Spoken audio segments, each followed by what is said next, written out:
Giving back. Let me ask you this. I was with a producer this past weekend, and we were talking about Hollywood. And then, we seen Chris Rock confront Hollywood in the New Yorker and talked about, the lack of opportunities for black folks.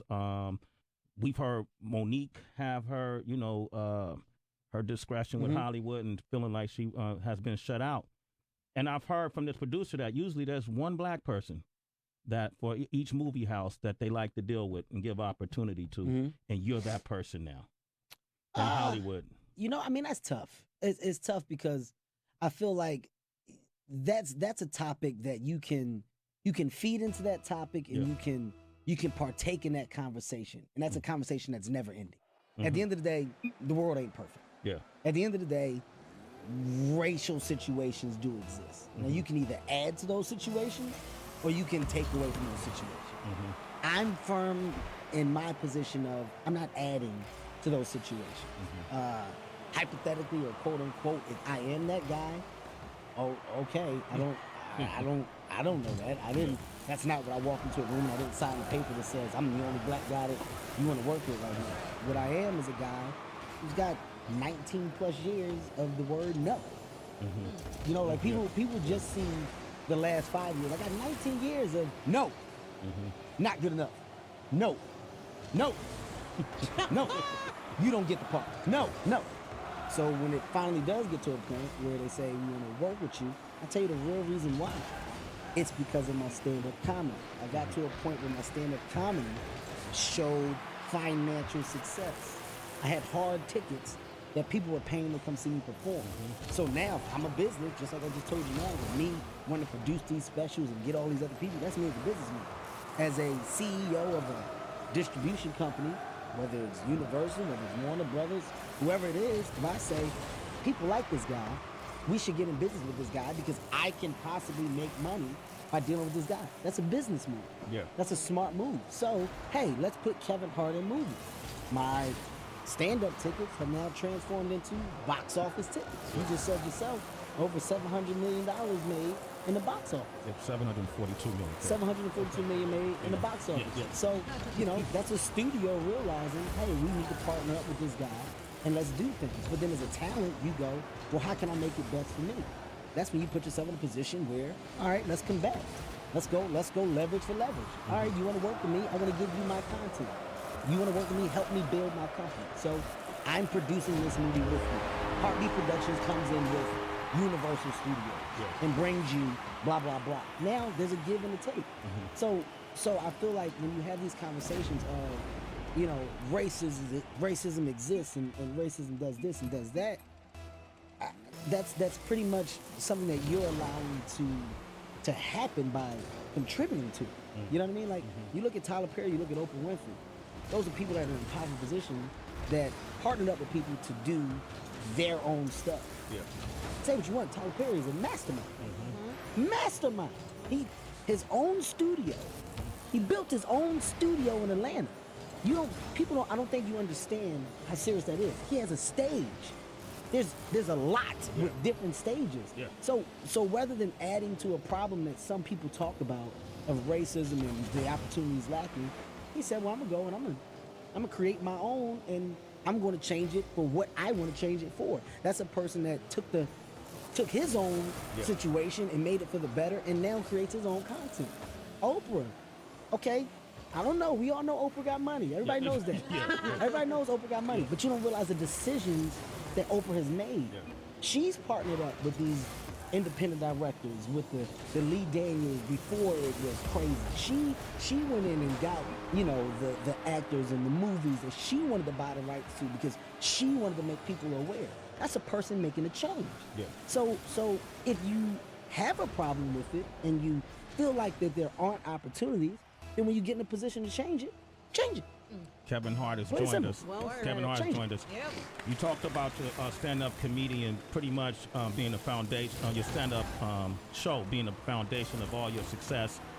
Interesting price of fame is when you reach this point, that's when you get your biggest critics for whatever reasons. And I swear, man, I don't know where it came from, but a lot of comedians come up on my show and they talk about you. And Ari Spears came up, and this is what he said about your stand-up. To sit up there and have a team of motherfuckers helping write your jokes? How incredible, like, how much credit can you get for being incredible if that's not your train of thought? But if that's not your point of view, those aren't your thoughts. Those aren't your words articulated and formulated to come out and make a motherfucker hunch over and hold their stomach and wipe their tear ducts because they dying because of what they hearing. Kevin probably won't even comment on this even if he even hears it. And even if he did, again, I'm a small dot in his world. So to address me is for what? You know what I mean? But niggas know game recognize game. It's like, look, let's put all the cameras and the lights away. And when it's just me and you, we can look in each other's eyes and, nigga, you know. Okay, so when you hear that, because I know you've heard that, first of all, I didn't understand what difference did it make for a comedian if you did have people that were writing. I don't know how that works. Well, first let me just break this whole situation down in such a professional manner. Okay, Kev. First thing first, I shouldn't respond, but I am just for clarity. Okay. I'm a comedian. Within the comedian realm, I support fellow comedians. It's a small group. Probably one of the toughest industries to make it. It's not easy. There's a chitlin circuit. There's a tough road that you got to go through to get to any level of success. Not getting paid, shows getting canceled, driving 8 to 12 hours. I understand the grind. I get that. So anybody that has any type of success in comedy, me being the person I am, I do this. Hell yeah. Oh, you applaud them. Fuck you. I'm going to applaud you. Yeah. You're the shit. You're telling jokes for a living. You did it. That's what I would do. Also, when I do interviews, it's about me, right? Like if I'm on an interview, if I'm talking, I want to talk about me. I got a lot of shit going on. I'm here to promote. I'm here to get the word out about myself. I just don't get how these people have the time to talk about a guy that never talks about them. Eventually, the arrow has to point back to them, and they gotta go, yeah, maybe I'm starting to look a little angry. Yeah. Maybe I'm starting to look a little bitter. Now, just to break it down a little further, and this is the part where people are gonna go, wow, it actually makes a lot of sense. My stand-up comedy is all self-based. I don't tell jokes.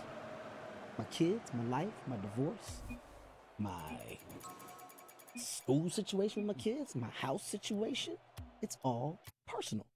It's not something that I can go out and have writers come up with and bring back to me because it's my life. Now, what I do have is two guys, Harry Ratchford, Joey Wells. Harry's right there. Traveled with me for the last, how many years we got in, Harry? How many years we got in? 8 years, right? 8 years? 8 years. We're full-time. Hey, man, I just want you to come with me. Just basically help me out. I say a lot of things. I don't really write jokes.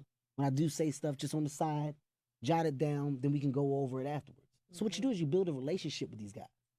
These guys get to a point where they know your voice. They know you just like you know yourself. So when you're saying things on stage, hey, Kev, you know what else would be funny? Hey, Kev, you know what else you should do? Hey, look at this. What you think about this? Oh, my God, that's funny. Oh, yeah, I'm going to add to that. You then become a team. Yeah. Nobody makes it on their own. Nobody. I don't give a shit who you are. I don't care what you've attained. I don't care what level of success you have. If you do say that you make it on your own, you shit on the people that's been with you since day one.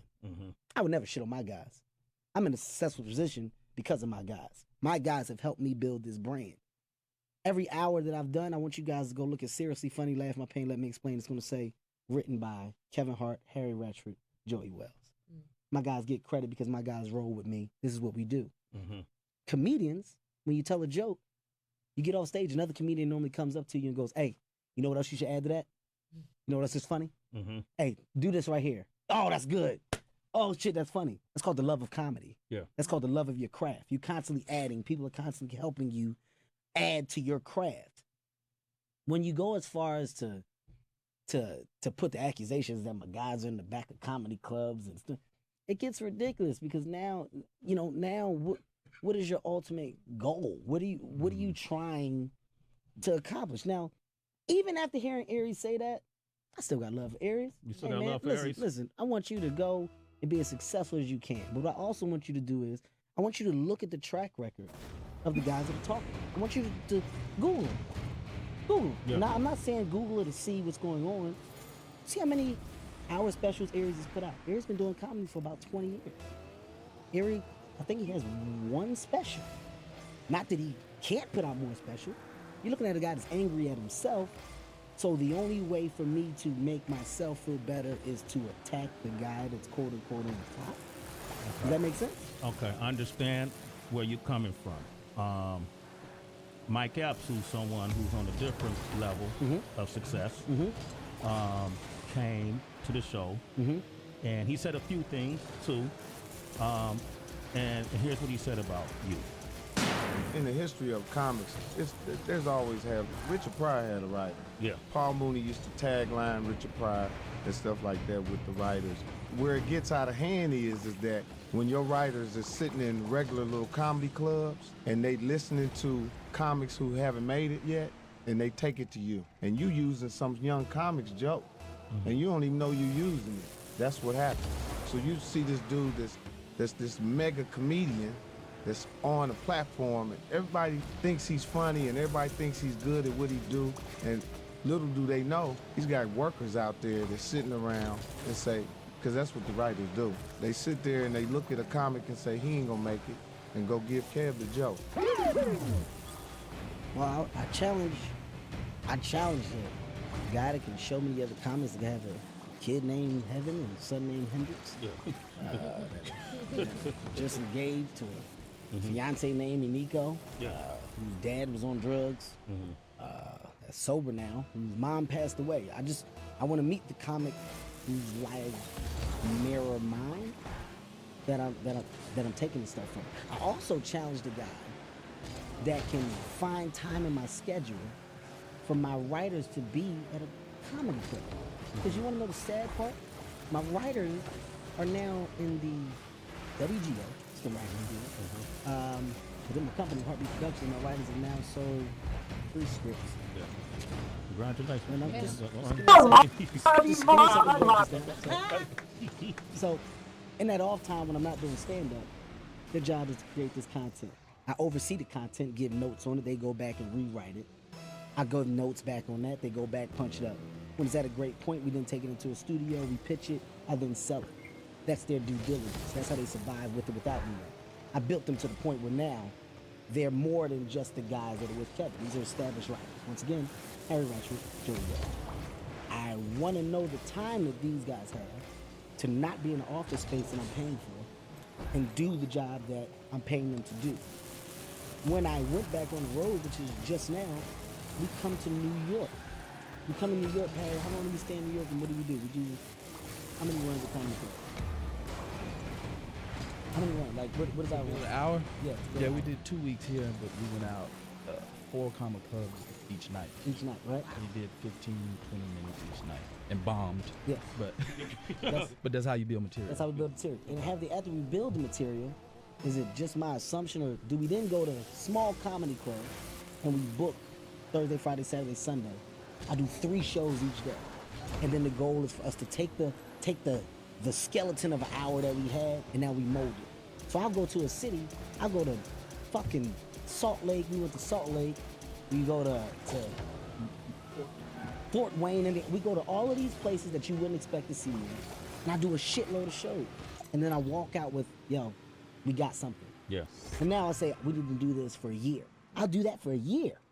I don't have the time to be at a comedy club. I don't have the time. And what night are these younger comics performing that I know about? I just don't understand the point where you get to, when you gotta throw accusations out there, where you just throwing stuff out there. And here's the thing that makes me upset with Mike, man. Like, yo, Mike looked out for me. I was a younger comic. I remember when Mike got Friday, I was like, oh shit. Yo, this is the guy. I remember at Laughing-Palooza, Mike went on stage. He had on some leather pants, his little hat. He was on Fresh Day. Funniest guy out there. I met him. Hey, Mike, man, congratulations. I'm a young little dude. Bow down. Congratulations, man. Mike had some dates, did a couple tour dates with Mike, did like 4 or 5 dates. Thank you, Mike. I appreciate that, man. Thank you, helping me out. Opportunity. Not once have I ever attacked him. Not once have I ever said anything. But now that the tides have changed, now you have all of these problems with me that literally come out of nowhere. Mike got Richard Pryor. I called him. Hey, man, that's huge. Yeah. Congrats. You called him when he got Richard Pryor? Listen, I fucking called Mike. Congrats, man. You got a chance to do some dope shit. That's iconic, man. Please go and focus on that, man. Do it. Knock that out the park. I talked to Mike because here's the thing, man. You know, we put on for camp, not us, but I'm so real about shit. Like when I see things that I wish wasn't there, like you and Mike, two people I've known for a while, and I asked Mike, hey man, through all of this, see, I didn't know you called him and congratulated him. With this Richard Pryor story, would you consider working with Kevin Hart? Right? And this, we have what he said? This is what he said. We're going to try to get Kevin Hart in the movie because he's a hell of a salesman. And maybe if he's standing there, we'll get everybody to see us. Well, he's talented too, Mike. Kev's talented, man. Yes, he is talented, but he's a good-ass marketer. Yeah. He's a good marketer. And we might put him in the movie. First of all, That was marketed term? That's not a word. Okay. That's the first thing. Okay. Second thing is, what are you supposed to be? Like, do we see the level of I hate to, for lack of a better word, of ignorance. It's a certain level of ignorance that we're dealing with. Here's why. If I'm Mike Epps right now, I'm about to do Richard Pryor. I'm about to do an amazing film. I don't have time to worry about fucking Kevin Hart. What I care about what Kevin Hart doing for? Kevin Hart hasn't stopped moving. Kevin Hart hasn't stopped putting out movies. He hasn't stopped going on tour. He hasn't stopped hosting shows on TV. You see that he's moving with or without your pat on the back. So what time do I have to worry about that? Like I'm about to do a movie that should shit on the world. I'm focused on that. If I come on Sway, I want to talk about that. Why? Well, in fairness to him, I brought it up. You know. Even if you did, why am I the topic? Why? Like you see what all of my answers are. Yo, I want the best for all these guys. All of my answers are, dude, it really baffles me. Somehow it got back to what I was doing. Somehow it got back to me telling you what my writers really are doing. Somehow it got back to me telling you what's going on in my company. Somehow it got back to me basically promoting myself. Who is your best promoter other than you? Yeah. Who else can get the word out about where you are in your career and what you want to do better than you? So when you say Kevin Hart's a great marketer, I'm not supposed to be. I'm not supposed to be. I'm not supposed to adapt to an environment that has been given to me, which is social media, and master that environment. I'm not supposed to put myself in a powerful position. So studios got to leverage relationships and deals with me to step into a brand that I've built. 50+ million people, that's mine. You just said I got 500,000 tickets sold, right? I told you it was 600-something thousand. Yeah. Tweet. That's not a company doing a promotion thing for me. That's me saying, hey, I'll do my own promotion. Don't cut that check to nobody. You cut that to my promotion company. Yeah. That's new generation promotion. That's something else that I built. Add to that brand. We'll do it. And that's a separate check on the. That's a separate check. And you know what else that is? Yeah. That's me also putting other people that have worked with me in a powerful position. See that guy right there with that camera? Yeah. Quan been with me for 10 years now, Quan? 10 years. My videographer travels everywhere with me. Any content that you see, on the spot. He's got a book bag. He's got 3 laptops in that bag. He'll edit it up, do whatever he has to do right now. Quan, I need that video right now. He'll go out there, send that video to me right now. I'll go and blast that video. There's a guy named Wayne Brown. Najee, can you do that too for us, man? How many laptops? There's a guy named Wayne Brown. It's not here right now. Wayne Brown is second in command at my digital comedian component, digital media component. So you have Heartbeat, you have Heartbeat Digital. Jeff Flanagan heads Heartbeat Digital. Okay, Jeff now is hired by me to head Heartbeat Digital. I put a company in place. So these things that you see, it's authentic, it's organic, and that's what's great about it. But you need people to help you organize and control and I guess you could say complete an initiative. Yeah. So when they say these things, oh, he's a great marketer, he's this and that. Hey, if a light bulb goes off in your fucking head, you'll realize that that's a way for you to get any and everything out that you want to do. Anything that you're doing, if you adapt to this environment, you sell. Like I heard him on the interview, and he's like, yeah, you know, that Twitter shit is stupid, whatever. He's like saying like he don't need to go to that. Hey, your fans are on there. That's how they talk to you. That's how they get to talk to you. Those are your fans. I don't care how many. I don't care if you got 30. I don't care if you got 1 million. When you say hi and they say hello back, that's a big deal to them. That's how you talk to them. How can you not conform to that environment? How can you not adapt to that? So what I say to these guys is, I say instead of taking 2 seconds to be angry about my success, why not ask me a question so I can help you so you can obtain it? I don't want this shit just for myself. I get it. I get information. I'm on radio stations. I give it all the time. There's not a hating bone in my body. I want to see everybody be great. Everybody. So I don't understand with my level where the anger comes from. And the only thing that I can point to is it's insecurities within yourself. It has nothing to do with me. You got the movie. I know you got to go. Will Ferrell. You know, you got the movie with Will Ferrell, Get Hard. I'm just curious. It's not a white-black thing, but what's some of the bigger comedians who are white? What kind of things do they say to you about your success? I hear nothing but amazing things. Like from whom? I had a big conversation. Matter of fact, this is the night of the Oscars. Okay, I go to a party, and the 40th anniversary of SNL was coming up. Steve Martin approaches me. I'm literally like I'm just in the area. Yeah. Me and Nico talking. Steve Martin comes up to me and goes, "Hey, we see what you're doing. I just want to tell you that it's amazing. Congratulations." I don't know the guy. Steve Martin. Jerry Seinfeld. Kevin, we got to go to dinner. I want to talk. What you're doing is amazing. I love to see it. I'm a fan of what you're doing. Positivity. Eddie Murphy, not a white guy, but positive. Chris Rock, nothing but positive. I mean, 70 Entertainment, Steve Harvey, another mentor of mine, nothing but positive. As comedians, we're in a box. Everybody can't do what we do. We make a living off of making people laugh. Everybody can't do that. So I'll be damned if I'm a shit on what I consider my fraternity. In all shapes and sizes. I mean, come on, Mike has said numerous things about me. You never heard me respond because I don't have the time. Yeah. I don't get angry. It doesn't make sense. Kevin Hart, man, give him a round of applause, man. We needed this tutorial. All right, tutorial. Absolutely, man. Wait, before we say anything else, I was going to bring things back to you. I feel it should be brought to you. Yeah. My tour, yes, is sold out, but you know I am adding more domestic dates due to popular demand, and I will be announcing those dates throughout the week. I'm performing at Lincoln Financial. It's a stadium in Philadelphia. We talked about that. Yeah, that's a big one. That's where I will be filming my special.